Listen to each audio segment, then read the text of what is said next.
가지 말씀입니다. 어제 묵상한 말씀 여러분 기억하시죠? 어제부터 우리가 로마서 12장을 묵상을 하고 있는데 구원의 은혜를 입은 성도들이 이제 그렇다면 어떻게 살아가야 하는가 그거에 대해서 말씀해 주고 있습니다. 그래서 성도의 신앙 원리에 대한 그런 권면의 말씀이 이제 로마서 12장부터는 많이 나옵니다. 우리가 잘 생각해야 될 것은요, 이 권면이 율법적인 권면이 아니라 사랑의 권면이다라는 점입니다. 사도 바울은 하나님의 사랑으로 말미암은 그런 권면을 지금 우리에게 그리고 또 로마 교회 성도들에게 하고 있습니다. 무거운 율법의 규칙이 아닙니다. 하나님 사랑에 감사하고 기뻐하는 그런 행함이 있는 감사의 규칙이다라고 볼 수가 있습니다. 하나님은 우리를 보실 때 한없는 자비와 그리고 긍휼하심으로 우리를 바라보십니다. 어제 묵상한 12장 1절에 나오는 말씀을 보면 내가 하나님의 모든 자비하심으로 너희를 권하노니 라고 말씀하고 있습니다. 여기 보니까 하나님의 모든 자비하심이라는 단어가 나오는데요. 이 단어가 어디에서부터 나온 단어냐? 바로 아기를 품고 있는 임신한 산모가 아기를 태중에 담고 있는 그 모태라는 단어에서부터 나온 긍휼이라는 의미를 가진 그런 단어입니다. 여러분 한번 생각해 보십시오. 아기가 어머니 태중에 있습니다. 아기가 할 수 있는 것은 아무것도 없습니다. 아기가 할 수 있는 것은 심지어는 영양분 공급도 어머니하고 연결되어져 있는 탯줄로 다 되는 것입니다. 아기가 할 수 있는 것이 아무것도 없고 모든 것이 산모인 어머니에게 달려있는, 그래서 어머니의 긍휼함으로만 살 수 있는 그런 것입니다. 사도 바울은 이런 하나님의 마음을 성도들에게 전달하고 있습니다. 그리고 그 마음으로 권면하고 있습니다.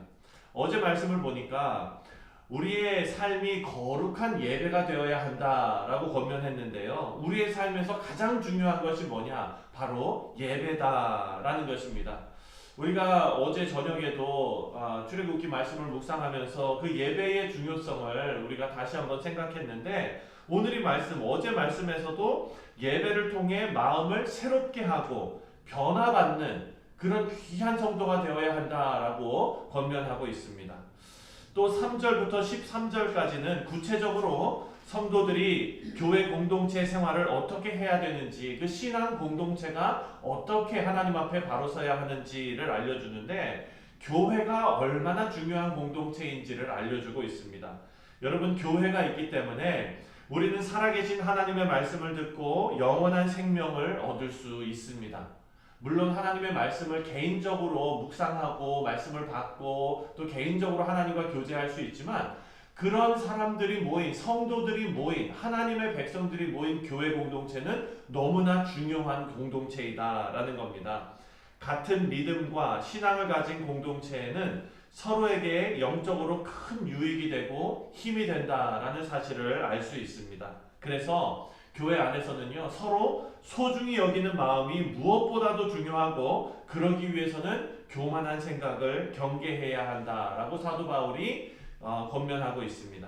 그리고 이어서 교회에서는 우리 모두가 다 한 몸이다, 같은 지체다라는 것을 명심해야 한다라고 말하고 있습니다. 그 이유는 뭐냐? 각각 다른 은사를 주셨기 때문이다라는 거예요. 교회 공동체에서 각각 자기의 기능과 역할과 이런 것들이 하나님께서 주신 다양한 은사 가운데 나타난다라는 것인데, 그래서 교회는 한 명의 스타 플레이어가 있는 것이 아니라 역할을 분담하고 다양한 은사를 가진 성도들이 함께 맞춰서 일하는 것이 아름다운 교회다라고 알려주고 있습니다. 참 이게 아름다운 일이라는 것도 우리가 알고, 그리고 또 이렇게 해야 된다는 것도 아는데 이 일이 너무 어려워요. 네, 여러분도 아마 그러실지도 모르겠는데, 저도 이 말씀을 어제 그 아침에 준비를 하면서 참 맞다, 이게 참 어려운 일이구나 이런 생각을 했어요. 사실 저도 여러분 어떻게 생각하는지 모르겠지만 성격이 좀 급해요. 이수일 집사님, 저 성격 좀 급해요. 네, 그게 무슨 뜻이냐면 같이 함께 일하는 일이 부딪히는 경우가 많아요. 네, 그래서 자녀들하고 지난번에 우리 식스플렉 가지 않았습니까? 가서 놀이동산 가도 제 생각대로 그냥 착착착 움직였으면 좋겠는데 그게 또 안 되잖아요. 그러니까 같이 끌고 가야 되는 거. 이 일이 되게 어려운 일이거든요. 그 일이 되려면 어떻게 변해야 되냐면 일 중심에서 사람 중심으로 변해야 된다는 거예요.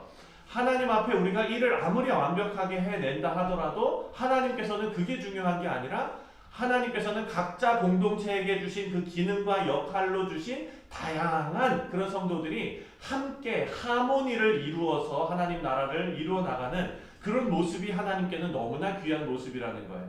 그래서 말씀을 준비하면서 저도 다시 한번 제 자신을 돌아보면서 우리 모두가 또 그렇게 한 목소리로 하모니를 내는 귀한 아름다운 그런 모습이 드러나는 그런 교회가 되시기를 다시 한번 주님의 이름으로 축원드립니다. 어제 본문 말씀에서 그리고 오늘 본문으로 들어와서 9절부터 13절까지의 권면을 보면은요, 모든 성도들에게 다 적용되는 일반적인 권면이 나옵니다. 사도 바울은 예수님 안에서 한 몸이 된 형제 자매들이 서로 어떻게 행해야 되는지를 말하는데요. 그 키워드가 뭐냐? 바로 사랑이에요. 사랑. 9절과 10절을 함께 읽겠습니다. 9절과 10절 시작. 사랑에는 거짓이 없나니 악을 미워하고 선에 속하라. 형제를 사랑하여 서로 우애하고 존경하기를 서로 먼저 하며. 아멘. 입으로만 하는 사랑이 아니라 진실한 마음에서 우러나오는 사랑과 행동으로 그렇게 표현된 사랑을 강조하고 있습니다. 참 이것도 쉽지 않은 일이죠.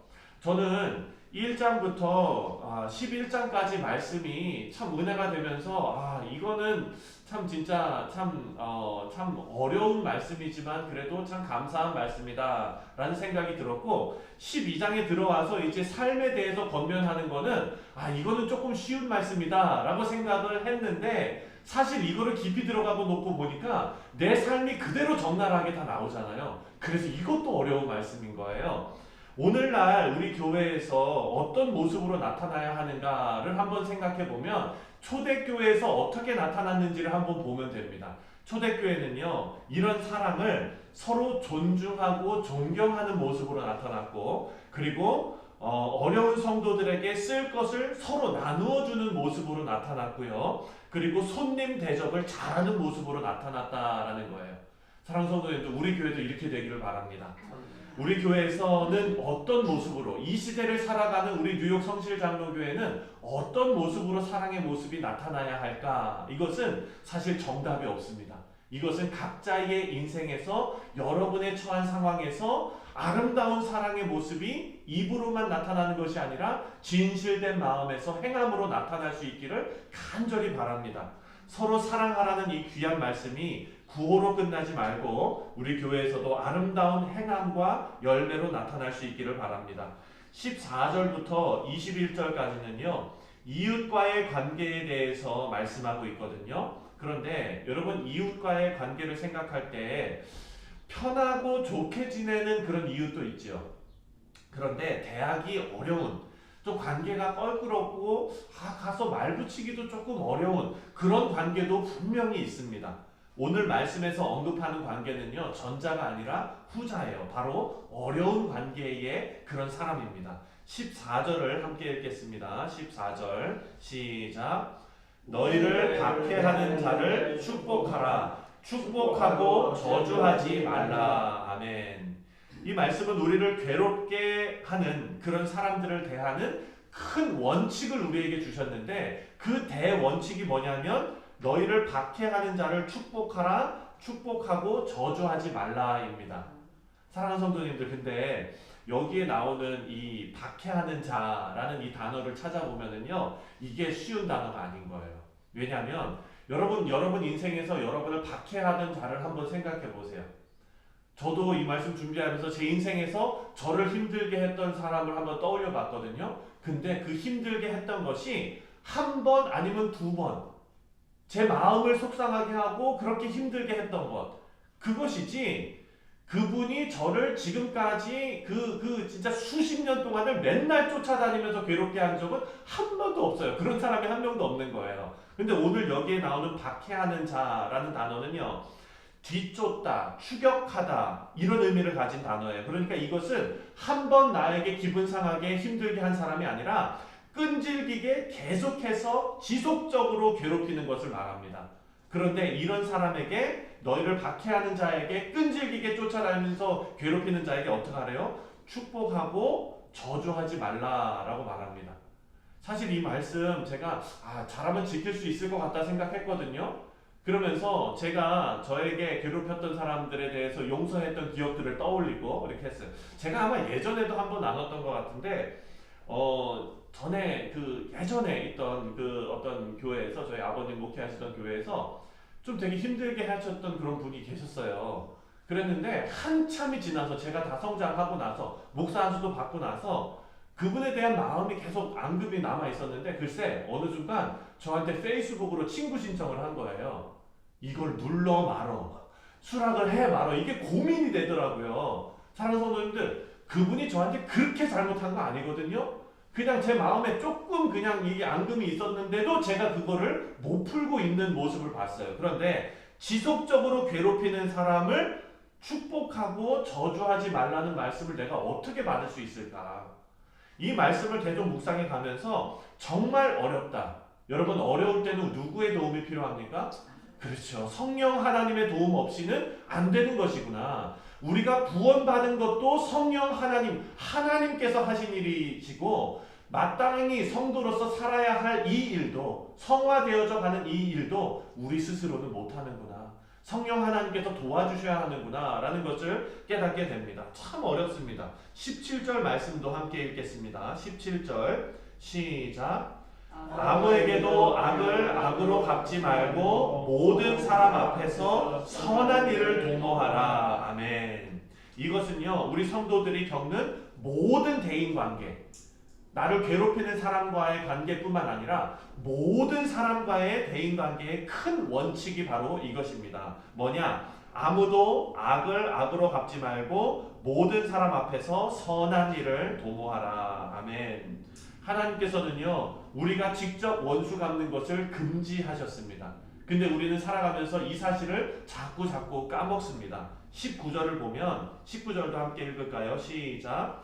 내 사랑하는 자들아, 너희가 친히 원수를 갚지 말고 하나님의 진노하심에 맡기라. 기록되었으되 원수 갚는 것이 내게 있으니 내가 갚으리라고 주께서 말씀하시니라. 아멘. 원수 갚는 것이 누구에게 있습니까? 하나님께 있다라는 것입니다.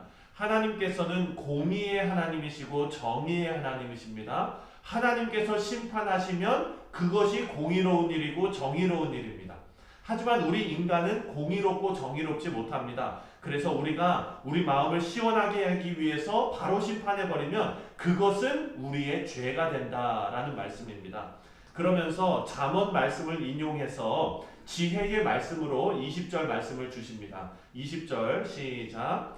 내 원수가 줄이거든 먹이고 목마르거든 마시게 하라. 그리함으로 내가 숯불을 그 머리에 쌓아 놓으리라. 아멘. 내가 화를 내야 할 상황에서 오히려 선을 행하면 그 잘못한 사람의 머리에 숯불을 쌓는 일이 된다라는 말씀인데요. 이 말씀을 제가 어렸을 때 해석하기가, 이해하기가 너무나 어려웠어요. 여러분, 우리가 바베큐 많이 하지 않습니까? 그 숯불 얼마나 뜨겁습니까? 고기가 다 익는데 그거를 상대방 머리에다 올려놓는다고 한번 생각해 보세요. 저는 이게 처음에는 복수의 의미인 줄 알았어요. 뜨겁게 태워 죽이는 막 그런 게 아니라 그 숯불을 사람의 머리에 올려서 고통스럽게 데이게 한다는 의미가 아니라 그 사람이 나중에 그 일을 곰곰이 생각해보고 그 뜨거움에 얼굴이 화끈거릴 정도로 회개하게 된다라는 의미의 말씀입니다. 전혀 회개의 기미가 보이지 않는 사람을 끝까지 사랑하는 것이 하나님께서 이스라엘 백성에게 보이신 사랑이었습니다. 그리고요, 여러분, 예수님께서 또한 우리에게 보이신 사랑이 그런 사랑이었습니다. 이제 우리는 예수님의 도를 따르는 성도가 되었습니다. 그래서 21절 말씀을 오늘 하루 마음에 담고 사시는 성도님들 다 되시길 바랍니다. 다 같이 21절 말씀 읽겠습니다. 시작. 악에게 지지 말고 선으로 악을 이기라. 아멘. 사랑하는 성도님들, 복수의 마음이 들 때마다 저도 오늘 다짐합니다. 그래서 제 핸드폰에 오후 2시에 이렇게 써놓을 거예요. 복수의 마음이 들 때마다 선으로 악을 이기자. 예, 그래서 우리가 오전부터 오후 2시까지 어떤 일을 당할지 모르거든요, 여러분.